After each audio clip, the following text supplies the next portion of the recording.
और बिहार विधानसभा चुनाव से पहले नेताओं का इधर उधर आना जाना और तेज हो गया है और अब बिहार के पूर्व मुख्यमंत्री और हिंदुस्तानी अवाम मोर्चा के अध्यक्ष जीतन राम मांझी ने ऐलान किया है कि वो एनडीए में शामिल होंगे। उनका कहना है कि वो जेडीयू के साथ तालमेल कर रहे हैं और जेडीयू क्योंकि एनडीए का हिस्सा है इसलिए वो एनडीए के अब पार्टनर हैं। जब उनसे पूछा गया कि वो क्यों छोड़ रहे हैं महागठबंधन आरजेडी और कांग्रेस का, तो उन्होंने कहा कि वहां बहुत ज्यादा भाई भतीजावाद और भ्रष्टाचार है और विकास के लिए नीतीश कुमार के नेतृत्व में एक बार फिर उन्होंने जाने का फैसला किया, लेकिन उन्होंने अपनी पार्टी का जनता दल यूनाइटेड में विलय करने से इनकार किया है। तो एक और नेता अब एनडीए के पाले में आ गया है विधानसभा चुनाव से ठीक पहले।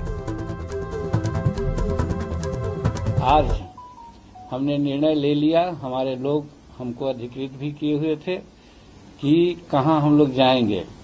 तो आज हमारा फैसला ये है कि हम नीतीश कुमार जी के जदयू पार्टी का एक अंग होकर के यानी कि एलाई होकर के हम उनके साथ रहने का इरादा किया है। और सीधे अखिलेश के पास चलते हैं। अखिलेश, बिहार में तो ये कहा जाता है कि जिधर मांझी जी जाते हैं वो हार जाता है, लेकिन इस बार ऐसी स्थिति नहीं है। मेरी जानकारी के अनुसार 5 सीट मांग रहे हैं मांझी जी, अपने बेटा के लिए, अपने दामाद के लिए, अपने समधिन के लिए, खुद के लिए और एक और कोई रिलेटिव है उसके लिए। लेकिन ये बात जरूर है कि उनके आने से एक थोड़ा सा कुशन तो जरूर मिलेगा।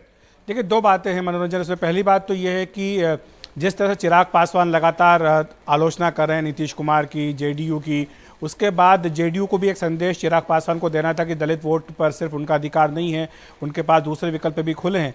तो जीतन राम मांझी का सीधा सीधा गठबंधन जो है वो जदयू के साथ हुआ है और वहीं चिराग पासवान जो है वो बीजेपी के खाते में है।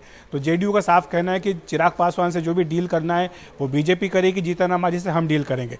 दूसरी बात यह कि सीटों का बंटवारा जब होना है तो ये कहा जा रहा है कि 7 से 8 सीटें, जो कि थोड़ी ज़्यादा ज़रूर सुनने में लगती है, लेकिन 7 से 8 सीटें जीतन राम मांझी की पार्टी को मिल सकती है। ये जेडीयू के कोटे से दी जाएगी। संभावना ये होगी कि इसमें अधिकांश जो नेता हैं वो जेडीयू के ही जो लोग होंगे वो इनकी पार्टी से इनके टिकट पर चुनाव लड़ सकते हैं। और जहां तक चिराग पासवान की सीटों का सवाल है तो ये जेडीयू की ओर से कह दिया गया है कि चूंकि ये आपका सिरदर्द है, इससे आप निपटिए और जो भी सीटें वीटें आपको देनी है वो आप देखिए।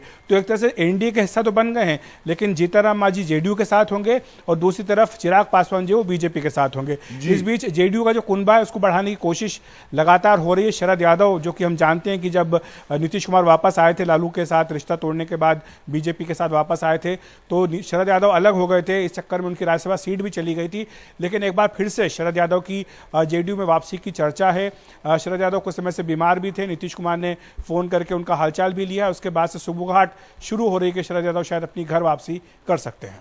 जी, हमारी जो जानकारी है 125 सीट का करीब जेडीयू लड़ने वाली है, 100 सीट जो है बीजेपी लड़ेगी और करीब 33-35 सीट पर जो है वो रामविलास पासवान के पार्टी की बात चल रही है। कुछ आप भी सुन रहे हैं? बिल्कुल, यही फार्मूला हम अमूमन होता आया है।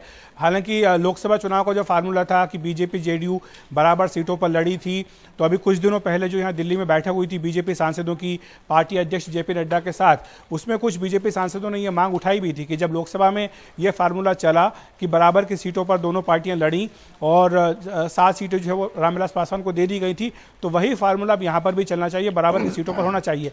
लेकिन जो इतिहास कहता है कि बीजेपी और जेडीयू का जब भी गठबंधन हुआ है तो करीब 100 के आसपास सीटें बीजेपी लड़ती आई है। मुझे लगता है कि वही फार्मूला इस बार भी रहेगा। लेकिन यदि मान लिया जाए, जैसा कि उम्मीद की जा रही है, बीजेपी का प्रदर्शन ज्यादा अच्छा रहता, जो कि होने वाला है, जेडीयू के चिप्स थोड़े डाउन है, जो कुछ हुआ है नीतीश कुमार के मामले को में, ये जो मजदूरों के मामले को लेकर के, तो क्या फिर बीजेपी का दावा कर सकती है कि मुख्यमंत्री हमारा हो?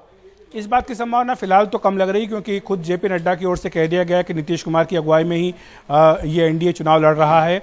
अमित शाह की ओर से भी ये बात कह दी गई थी जब उन्होंने एक तरह से कहें कि चुनाव प्रचार की शुरुआत बिहार के लिए कर दी थी पहली रैली में, वर्चुअल रैली में, तब भी उन्होंने नीतीश कुमार की बात कही थी। तो ऐसे में इस बात की संभावना कम है। लेकिन एक बात जरूर इस बार इस चुनाव में कही जा रही है मनोरंजन, वो ये है कि असली चुनाव जो है वो चुनाव नतीजे आने के बाद होगा। तो उसमें क्या होता है, बाद में क्या परिस्थितियां बनती हैं, क्या समीकरण बनता है, इस पर काफी कुछ निर्भर करेगा, जिसके बारे में अभी फिलहाल हम नहीं कह सकते। लेकिन सीटों के बंटवारे में निश्चित तौर पर दोनों ही पार्टियां चाहेंगी कि उनका दबदबा रहे, ताकि चुनाव परिणाम आने के बाद जो भी समीकरण बनते हैं उसमें उनका जो है वो अव्वल रह सके। जी जी अखिलेश, आपका बहुत बहुत सुशील मोदी के मन में तो हसरत होगी कि वाइस कैप्टन से कैप्टन बनने का मौका मिले, बहुत लंबा समय हो गया उनको। लेकिन मैं आपको बताऊं, वो बड़े खुश हैं वित्त मंत्री बन के, पता नहीं क्यों।